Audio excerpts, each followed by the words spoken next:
자, 주말 사이 뉴욕 지수 다시 한번 최고치를 경신했습니다. 코스피도 2,500선 장중에 한때 밟으면서 신고가를 또 기록을 했는데요. 자, 일단 세제 개혁 추진에 가속도가 붙은 것 같습니다. 다우 지수가 연말까지 24,000선에 도달할 수 있다. 이러한 전망도 나오고 있는데 일단 시장 정리부터 해볼까요? 예, 전 세계 증시를 이끌고 있는 미국 증시가 그야말로 승승장구 장세. 이렇게 표현할 수 있을 것 같습니다. 사실 세제 개혁안, 감세를 중심으로 해서 한 개혁안이죠. 현재 하원 의원까지는 통과를 했지만 현재 지금 52대 48로 다소 공화당에 앞서고 있는 그런 상태이긴 해도 상원 통과가 그렇게 쉽지 않을 것이다, 이렇게 이제 봤던 건데요. 최근 전체 분위기로 봤을 때 또 현재 공화당, 또 현재 대통령까지 나서서 상원 통과가 이렇게 된다는 그러한 전망이 나오고 있죠. 그래서 한때 주춤했던 미국 증시의 성장 엔진, 이른바 개혁 아닙니다. 특히 그중에 골자가 되는 것이 감세죠. 이것이 다시 뜨거운 열기를 불어넣는 엔진 역할을 하는 것 같습니다. 해서 승승장구 고공행진을 하고 있는, 이제는 더 이상 놀랍지도 않은 사상 최고치 랠리를 계속하고 있는 상태이고요. 또 중국의 19차 공산당 대회도 있지만 이번 주말에 일본의 중의원 선거도 있었죠. 역시 예상대로 정부 연정의 압도적인 승리였고요. 이에 따라서 현재 일본 증시의 현재 놀라운 상승세, 오늘까지 15거래일 연속 상승입니다. 기록적인 상승세라고 하죠. 그 질주는 상당히 놀랐습니다. 하지만 우리 증시에는 그러한 현상이 반드시 단기적으로 봤을 때 이롭지만은 않죠. 상대적으로 약간 코스피를 중심으로 해서 탄력이 떨어지는 모습은 우리가 투자 전략을 세울 때 참고를 좀 해볼 필요가 있는 그런 현상이라는 건데요. 그것과 관련돼서 그런지 오늘 우리 지수의 수급을 보게 되면 외국인들의 선현물이 상당히 엇갈린다는 것을 알 수가 있습니다. 현물은 적극적으로 매수를 하지만 또 선물은 적극적으로 매도를 하는 엇갈리는 모습을 좀 하고 있는데요. 역시 그와 관련된 일본 증시와 연관된 판도를 어느 정도 염두에 둔 현재 엇갈린 전략이다, 이렇게 판단이 되고요. 또 현재 현물 쪽의 매수세는 상당히 의미가 있습니다만은 그에 상응하는 기관 매도, 국가 지자체, 우종사업본부의 차익권의 매도가 상당히 많이 나온 것 같습니다. 그것을 감안하면 현재 지수 상황은 결코 나쁘지 않다는 것이죠. 지수 탄력적인 상승이 유보된 상태, 잠재되어 있는 상태다, 이렇게 볼 수 있는 그런 모습이 수급에서 어느 정도 관찰되고 있는 그런 상태다. 지수의 탄력성이 조만간 상황에 따라서 충분히 나올 수 있는 그런 상태다, 이렇게 이제 판단이 되고요. 어쨌든 전반적인 흐름, 또 판도 또한 마찬가지입니다.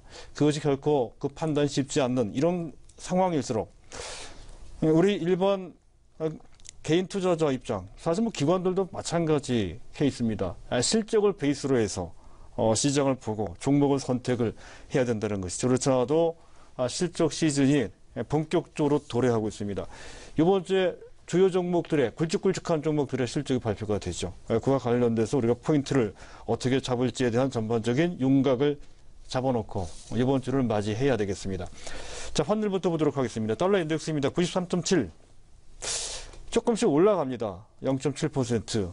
현재 이에 따라서 상대 통화, 비교 통화들은 약한 모습을 보이고 있죠. 유로화 가치가 다시 1.18달러 이하로 약간 떨어지는 그런 모습이 나타나고 있습니다. 하지만 큰 폭으로 떨어지지는 않고 있습니다. 역시 긴축과 관련된 어떤 예상, 전망 등이 유로화 가치를 떠받치고 있는 것으로 판단이 됩니다. 반면에 엔달러 환율이 가파르게 올라갑니다. 113.5.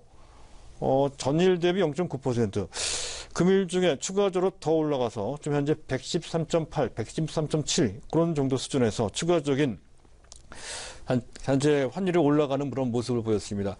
엔달러 환율이 올라간다는 것은 달러 대비 엔화 가치가 떨어진다는 얘기죠. 엔저가 가파르게 진행되고 있다. 사실 엄밀하게 따진다면 재현되는 듯한 그런 상황이다라고 할 수가 있겠습니다. 예를 들어서 원달러 환율인데 1133원, 현재 1130원 정도. 현재 달러 대비로는 원화는 약간 절하되는 듯한 움직임이 최근에 나타나고 있습니다. 반면에 원엔 환율은 1,000원 이하로 떨어진 상태죠. 현재 1,995원, 994원 정도 수준까지 떨어졌습니다. 현재 원화 환율이 떨어졌다는 얘기는 엔화 대비로 원화가 절상됐다는 얘기죠. 가치가 올라갔다는 얘기가 됩니다. 달러 대비로는 절하되는 분위기고요. 엔화 대비로는 절상되는 분위기입니다. 그만큼 엔화의 현재 좀 절하가 가파르게 진행되고 있다. 엔저가 가파르게 진행되고 있다는 것이죠. 이 모습은 과거 2014년도, 2015년도 당시 현재 아베노믹스 제1차, 2차가 진행됐을 때 우리 증시를 강타했던 그런 환경과 다소 좀 닮아있는 측면이 있죠. 그것과 관련된 판단을 좀 해볼 필요가 있겠고요. 자, 위안화 환율입니다. 6.6205, 0.0113 위안만큼 올라갔습니다. 절하시켰다는 얘기죠. 그 폭은 0.17%입니다. 큰 폭은 아니었고요. 자, 중요한 것은 일본 증시가 연일 급등하고 있다는 것. 중요한 선거에서 아베 연정이 압승을 했다 하는 것. 개헌을 할 수 있는 의석수까지 확보를 했다고 하죠. 그래서 전쟁을 치를 수 있는 국가로 개헌하는 모양입니다. 우리 입장에서 봤을 때 그것보다도 그것이 우리 증시에 어떤 영향을 미칠 것이냐 하는 건데요. 일단 아베가 압승을 했고 그렇게 된다면 잠시 주춤했던 아베노믹스가 다시 강하게 부활할 것이다.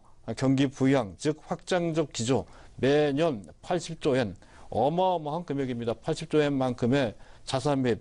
실질적으로는 그건 약간 줄었긴 줄었다고 하죠. 하지만 여전히 대규모 자산 매입을 단행하고 있는 그런 상태라는 것이고 10년물짜리 현재 국채, 10년물 국채 수익률 관리도 동시에 병행을 하고 있는 전 세계 제국 중에서 가장 적극적이고 대규모인 확장 기조를 계속 유지하고 있습니다. 다른 좀 오히려 약간 긴축하는 모양새를 취하고 있죠. 이에 들어서 엔저는 어찌 보면 추가적으로 계속 진행될 수밖에 없는 또 현재 지금 일본 정부는 그것을 의도적으로 유도하는 모습이고요. 미국은 약간은 그것을 허용하는 듯한 그러한 상황이 만들어지는 것 같습니다. 만약 이런 상태에서 추가적으로 엔저가 재현된다라고 한다면 우리 경제 또 우리 증시에 또 상당한 부담으로 작용될 소지가 있다는 건데요.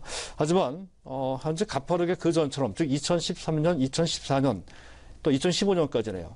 그때처럼 가파르게 진행될 소지는 크지 않을 것으로 판단이 됩니다. 2012년부터 시작됐던 엔저, 그 당시 2012년도 당시 엔달러 환율은 당시 80엔대에서 90엔대 그 정도 사이에 있었습니다. 그 상태에서 현재 113, 114 이런 정도 수준까지 올라와 있는 것이거든요. 그만큼 엔저가 가파르게 근 20%가 넘어가죠. 그런 정도 이미 상당폭 엔저로 진행이 됐고 또 현재 내심 트럼프 정부는 아무리 일본이라 하더라도 현재 지금 경쟁 상대국인 일본의 현재 엔화가 절하되는 것을 그렇게 탐탁하게 생각하지 않을 겁니다. 따라서 적절 수준에서 제동될 소지가 높다. 이런 관점인 것 같습니다. 그렇다고 한다면 엔화는 결국에는 아무리 엔저 방향으로 분위기가 만들어지고 있다곤 치더라도 그 전보다는 좀 약한 금년 중에 박스권은 대략적으로 106엔 정도에서 118엔 정도 그 사이에서 움직였습니다. 아무리 많이 움직인다 하더라도 달러당 118엔 정도 수준에서 제어될 소지가 높다 하는 시각을 충분히 충분히 생각해 볼 수가 있겠고요. 전체적으로 본다면 여건상으로 봤을 때 그 정도도 못 갈 것 같습니다. 대략적으로 현재 113 정도에서 116 117 그런 정도 수준에서 움직일 소지가 있다 하는 것이고요. 그렇다고 한다면 현재 수준에서 퍼센티지로 따졌을 때 한 2% 최대 3% 정도의 절하되는 그런 정도의 상황이 이렇게 볼 수가 있습니다. 이런 정도라면 펀더멘털이 크게 개선되고 있는 우리 증시, 우리 경제 입장에서 봤을 때 그 데미지는 제한적일 것이다. 이렇게 볼 수가 있습니다. 그런 관점으로 엔저와 관련된 우리 시장의 부정적인 영향을 현재 어느 정도 윤곽을 잡아놓고 이제 보실 필요가 있다는 건데요. 다만 단기적으로 봤을 때 일본 증시에 대한 매력도가 적어도 코스피보다는 좀 낮다는 것 같습니다. 계속 현재 일본 증시가 15일 연속 가파르게 상승 하는 동안 물론 우리 증시도 나쁘지 않았습니다. 하지만 그 전만큼 탄력이 아주 강한 것은 아니죠. 또 최근 일주일 동안 전반적인 외국인들의 매수세 또 약간 좀 약해진 측면이 좀 있고요. 또 현재 코스피의 탄력성도 현재 좀 떨어지는 약간 둔화되는 그런 모습이 나타나고 있습니다. 그래서 이러한 흐름이 약간 연관되어 있다. 또 앞서 말씀드렸던 것처럼 국내 수급에도 약간 영향을 주고 있는 것이다. 그렇게 이제 판단이 됩니다. 다만 단기적으로 봤을 때 또 업종 순환 측면에서 봤을 때 보편적으로 N조가 가파르게 진행된다. 이것이 어느 정도 현재 시장 전체에 영향을 준다라는 컨셉 아래에서 시장 판도가 상당히 큰 영향을 받는다라고 가정을 했을 때 사실 그 가정은 그렇게 유효한 가정은 아닙니다. 어쨌든 그런 가정 하에서 본다면 오늘 약간 그런 모습이 나타났죠. 바이오 제약주 그리고 화장품주들 내수주나 아니면 성장주들이 상대적으로 좋은 유리한 환경을 갖는다는 것이죠. 또 반대로 현재 일본과 경합이 아주 강한 그런 섹터들 가장 대표적인 쪽이 자동차입니다. 자동차, 조선, 또 철강, 화학도 해당이 되죠. 현재 건설, 기계도 해당이 되고요. 이런 쪽은 상대적으로 좀 약할 수 있습니다. 오늘 그쪽 IT를 제외한 대형주, 특히 굴뚝주들이 전반적으로 조금 약한 그런 모습도 어느 정도는 그 영향을 받는 듯합니다. 하지만 2013년 내지 2015년도 당시 있었던 그런 정도로 코스피가 극단적으로 부진한 그런 모습으로 그런 식으로 연장되고 확장될 소지는 크지 않다.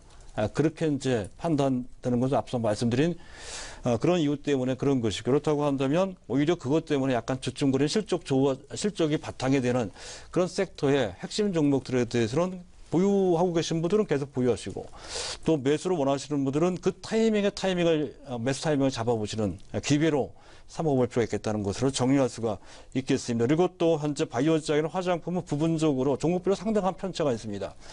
단기적으로 대응할 수 있는 그러한 전략도 구사를 좀 해볼 필요가 좀 있겠고요. 우리나라 국채금리입니다. 미국의 국채금리 10년물짜리 2.39, 전일 대비 1.2 베이스 포인트만큼 올라갔습니다. 국채 가격이 떨어졌다는 얘기죠. 상대적으로 안전자산보다는 위험자산을 선호하는, 즉 현재 안전한 국채보다는 증식적으로 자금이 몰려간다는 뜻으로 해석되는 장면이고요. 국내 국고채 금리입니다. 2.471%. 상당히 많이 올라갔습니다. 4.2 베이스 포인트는 올라갔는데요. 아무래도 다음 달입니다.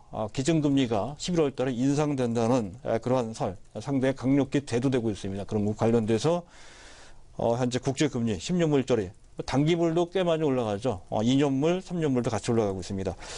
자, 금가 0.7% 약간 내려가고요. 고리 가격은 현재 4거래일째 지금 약간 조정을 받는 그런 모습이 아직 진행되고 있고요. 유가입니다. 51.47 WTI 가격입니다. 0.4%. 전체적으로 유가는 $50대 안착하는 모습이고요. 또 이와 관련돼서 정유 4사 SK이노베이션, 또 S-오일, 또 GS칼텍스죠. 또 현대오일뱅크, 현재 현대로보틱스가 이제 모였습니다. 이 업체들의 지금 실적이 상당히 좋아질 것이죠. 어닝 서프라이즈가 나올 것이라는 전망이 나오고 있죠. 참조하실 필요가 있겠습니다.